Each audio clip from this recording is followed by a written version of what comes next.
अगर सामने से कोई बंदा इनिशिएट करेगा, लड़ाई इनिशिएट करेगा, देन प्रिंस भाई तो पेल देंगे। दो बिग बॉस विनर, दो अल्टीमेट ईगो क्लैश होती है। मुझे हिमांशु से बहुत नेगेटिव वाइब आती थी। नया बंदा है, उनको गाइडेंस करते थे, बट गौतम सर को कहीं ना कहीं वो चीजें उनकी पसंद नहीं आ रही थी। दो बंदे लड़ाई कर रहे हैं तो उसके बीच में घुसने का कोई फायदा नहीं है। सब रोडीज कैसे लग रहे हैं, वो सब चंडीगढ़, वो सब दिल्ली। स्वागत है वासु आपका दिल्ली चक्कर पर। सबसे पहले तो कॉन्ग्रेचुलेशन, ले आए फाइनली ट्रॉफी अपने घर। कैसा लग रहा है इस यू नो यूथ के लिए बहुत ज्यादा पॉपुलर है, बहुत ज्यादा क्रेज है रियलिटी शो को लेकर, और आप उसके विनर बन गए हो। How does it feel? पहले तो thank you so much Mukesh for congratulating मी।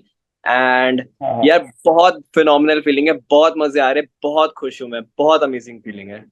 अच्छा, मुझे ये बताओ, जब ये जर्नी आपने शुरू की थी, मैंने आपका किया है वीडियो भी देखा, जहाँ पर थोड़े अप्स एंड डाउन थे, और फिर पूरी जर्नी में भी थोड़ा अप्स एंड डाउन है। कहीं ऐसा लगा कि यार मैं क्यों आ गया हूँ इस शो में, मुझे नहीं आना चाहिए था?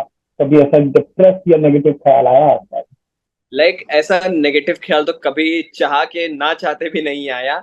कि मतलब मुझे हमेशा से बिलीव था खुद पे कि अगर मैं आज गलतियां कर रहा हूँ तो उस चीज को चैनलाइज करके मैं आगे चल के उन गलतियों में सुधार करूंगा, जो कि मैंने जर्नी पे आगे किया।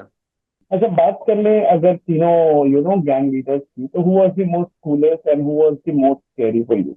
मोस्ट कूलेस्ट और मोस्ट स्केरी। हम्म।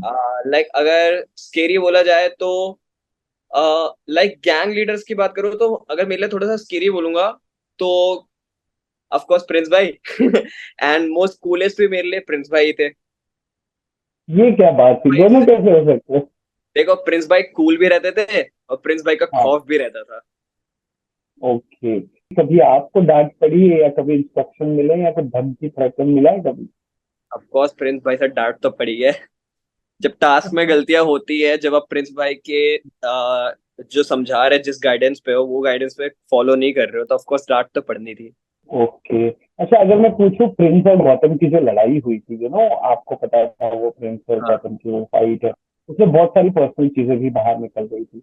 वो फाइट क्यों हुई थी और उसका रीजन क्या था, एंड वो पर्सनल जाना किस हद तक चलता? हुआ गया था सीन, मुझे जितना पता चला था कि प्रिंस भाई ऑफ कोर्स गौतम सर को एज अ कि नया बंदा है उनको गाइडेंस करते थे, बट गौतम सर को कहीं ना कहीं वो चीजें उनकी पसंद नहीं आ रही थी। ये मुझे पास आके क्यों गाइड कर रहा है, मुझे मुझे बताएंगे। तो कहीं ना कहीं एक चीज हो रहा था इन सब चीजों की वजह से। जब होता गया, जब दो बिग बॉस विनर, दो अल्टीमेट ईगो क्लैश होती है, तो ऑफ कोर्स उनके बीच में बॉन्ड्स तो बिल्कुल नहीं बनने, उनके बीच लड़ाइयाँ तो होनी है। तो वो फाइट्स कहीं ना कहीं इस ओके। वजह से हुई की। ओके। अच्छा, जैसे आपने कहा कि दो बिग बॉस विनर और अल्टीमेट ईगो फाइट थी वो basically, how was your experience with Rhea Chakraborty? Rhea ma'am को अगर मैं देखूं, रिया मैम की throughout journey, Rhea ma'am is very smart. उन्होंने पूरी जर्नी बहुत स्मार्ट प्ले किया है। बहुत, मतलब जहां उनको दिख रहा है कि दो बंदे लड़ाई कर रहे हैं तो उसके बीच में घुसने का कोई फायदा नहीं है। उसके बीच अगर घुसोगे तो आपका भी कहीं ना कहीं वहां पर पत्ता कट सकता है। तो वहां रिया मैम ने स्मार्ट खेला। फिर रिया मैम ने एक जगह स्मार्ट ये खेला, पहले हमारी गैंग के साथ अलायंस बना ली, प्रिंस सर की गैंग के साथ। उसके बाद फिर गौतम सर की गैंग के साथ अलायंस बना ली। बीच में कभी वो नहीं फंसी, या तो इधर प्रिंस भाई फंस रहे थे या तो गौतम भाई फंस रहे थे। तो कहीं ना कहीं ये दोनों फंसे थे, रिया मैम कभी नहीं फंसती थी। मतलब अगर बोला जाए तो दिमाग से तो रिया खेल गई थी फिलहाल। रिया मैम बहुत स्मार्ट खेल रही। कभी प्रिंस ऐसा भाई लगा कि नो यार। कि रिया मैम ऐसा कर रही है, लेकिन हाँ। गौतम सर की जो और प्रिंस भाई की कभी कभी जो क्लैशेस होते थे उसके चक्कर में वो भी कुछ कर नहीं पा रहे थे, वो भी कुछ बोल नहीं सकते थे। अब सब गैंग लीडर्स की अपनी स्मार्ट प्ले थी, सबकी अपनी गैंग प्ले, गेम प्ले। अच्छा, जैसे जैसे you said you are a part of Prince का team, and Prince is also वो रियलिटी शोज के लिए ही जाने जाते हैं, बहुत सारे रियलिटी शोज उन्होंने जीता। What is your next plan? Are you part about to participate in any other reality show? Are you aspiring to be a part of any reality show now? अभी जैसे कल ही ये शो खत्म हुआ है MTV का, रूडीज। एंड सो अभी और भी शोज लाइन अप हो रहे हैं। सो अगर मुझे कोई अपॉर्चुनिटी मिलती है नेक्स्ट कोई न्यू रियलिटी शो की, then of course I go for it. And क्या पता आपको कुछ नए शो में देखने ही मिल जाए बहुत जल्दी। बहुत जल्दी नए शो में दिखने मिल जाओ? क्या मैं इसको हिंट समझूं कि आप बिग बॉस 17 का हिस्सा बन रहे अभी मैं एकदम कंफर्म ऐसे कुछ कह नहीं सकता, क्योंकि अगर अभी से बातें स्प्रेड होने लगी, कंफर्म चीजें बोलने लगी, मेरा ये मानना है कि अगर मैं सबको हर चीज बता दूं ना तो वो चीज शायद पूरी होने से रुक जाती है। हो? अच्छा। अच्छा, ये एक अच्छी चीज है। अच्छा, मेरे को एक और बात जानना है कि are you aspiring to become an actor और समथिंग? कुछ ऐसा प्लान है या कि या आई एक्टिंग की? या मैं बॉम्बे आया ही इसलिए था, एक्टिंग करने के लिए, एक्टर बनने के लिए। ओके। लेकिन अब रुझान रियलिटी शोज की तरफ ज्यादा हो रहा है, क्योंकि वहाँ खुद को वाशु जैन जो रियल है वो दिखाने मिल रहा है। या फिर आफ्टर दिस रियलिटी शोज आपका अल्टीमेट गोल होगा ही to become an actor? Like like मेरा पहले गोल तो यही था कि मुझे रोडीज तो हमेशा से करना था, एंड साथ हम्म। साथ मुझे एक्टिंग भी करना है। सो अगर मुझे एक्टिंग में मुझे काम आते रहते थोड़े बहुत, मैं वो करता हूँ। मुझे कोई ये प्रोजेक्ट आ रहा है, मैं उसको अलाइन कर रहा हूँ अपने अपने हिसाब से। बट उसके साथ साथ अगर मुझे कोई रियलिटी शो आएगा तो मैं उसे मिस नहीं करूंगा, बिकॉज रोडीज करने के बाद मैंने एक चीज ये सीखी है कि जो भी अपॉर्चुनिटी तुम्हारे सामने है उसे ग्रैब कर लो, क्योंकि अगर शायद उस मोमेंट पे तुम भगवान से ये विश कर रहे हो कि भगवान मुझे ये दे दो, ये भेज दो, भगवान ने वो इशारा भेजा था कि यहाँ पर ये तेरा पाथ है, यहाँ से स्टार्ट कर, अगर तुमने वही मिस कर दोगे फिर आगे का तो क्या ही करेगा भगवान भी। करेक्ट। अच्छा, सोनू सूद के साथ कैसा एक्सपीरियंस था? Did you guys miss Ranvijay? Like of course run sir को तो पीआई से ही मिस कर रहे थे। ऑफ कोर्स जब हम जीडी ऑडिशन देने जाते वहां भी रन सर आते, जब मैं रिवॉल्यूशन का ऑडिशन देने गया था तब वहां भी रन सर थे। रन सर चीख चीख के चिल्लाते हैं व्हाट्सअप रोडीज कैसे लग रहे हैं, व्हाट्सअप चंडीगढ़, व्हाट्सअप दिल्ली, तो वो एक अलग एनर्जी वहां से बन रही थी। But of course run sir को बहुत मिस किया इस साल। इवन प्रिंस भाई ने तो बहुत इमोशनली मिस किया उन्हें। एंड सोनू सर के साथ भी बहुत नया एक्सपीरियंस था। Sonu sir was very fun, मतलब बहुत मजेदार थे। Sonu sir was always a karma believer. वो कभी कोई कांड होने ही नहीं देते थे अपने साथ या अपने किसी कोई दूसरे गैंग मेंबर्स वाले कोई कंटेस्टेंट के साथ या गैंग गैंग लीडर्स के बाद। वो हमेशा लड़ाइयाँ भी रोकते थे जो भी होती थी। So he was very nice, very gentle guy, and बहुत मजेदार है Sonu sir. And Sonu sir के वन लाइनर्स वॉज एपिक। अगर मैं कहूँ एक मेमोरी जो आप रोडी से लाए हो, एक वो इमोशनल मेमोरी जो आपको बहुत ज्यादा ब्रेक डाउन कर देती है या फिर आंखों में आंसू तो आ ही जाते हैं, वो क्या था? जिस दिन मैं सबसे ज्यादा खुश तब था जिस दिन मैं प्रिंस भाई के गैंग में सेलेक्ट हुआ था।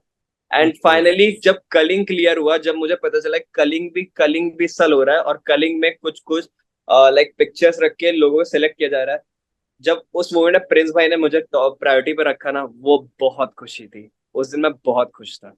करेक्ट। कई सारे बाकी कंटेस्टेंट से भी मैंने बात किया प्रिंस और गौतम की लड़ाई को लेकर, तो मैंने उनसे पूछा तो बहुत सारे लोगों ने बताया कि प्रिंस में भी एक अलग ठेठपन है। प्रिंस भी बहुत ज्यादा पर्सनल हो जाते हैं। हाँ, गौतम तो है ही है, लेकिन प्रिंस भी कई बार रूड हो जाते हैं। कभी आपने भी एक्सपीरियंस किया कि हाँ, कहीं कहीं प्रिंस थोड़े ज्यादा रूड हो गए या प्रिंस ने लाइन क्रॉस कर प्रिंस दी? भाई का एक चीज है कि अगर सामने से कोई बंदा इनिशिएट करेगा, लड़ाई इनिशिएट करेगा, देन प्रिंस भाई तो पेल देंगे। वहां तो कोई चांस नहीं उनका। देखा है ना वो मिस्टर पंजाब के 7 वर्सेस 1 कुश्ती फाइट, अगर वो देख के इंसान को खौफ नहीं हो हाँ। रहा है ना, फिर तो कोई फायदा नहीं है।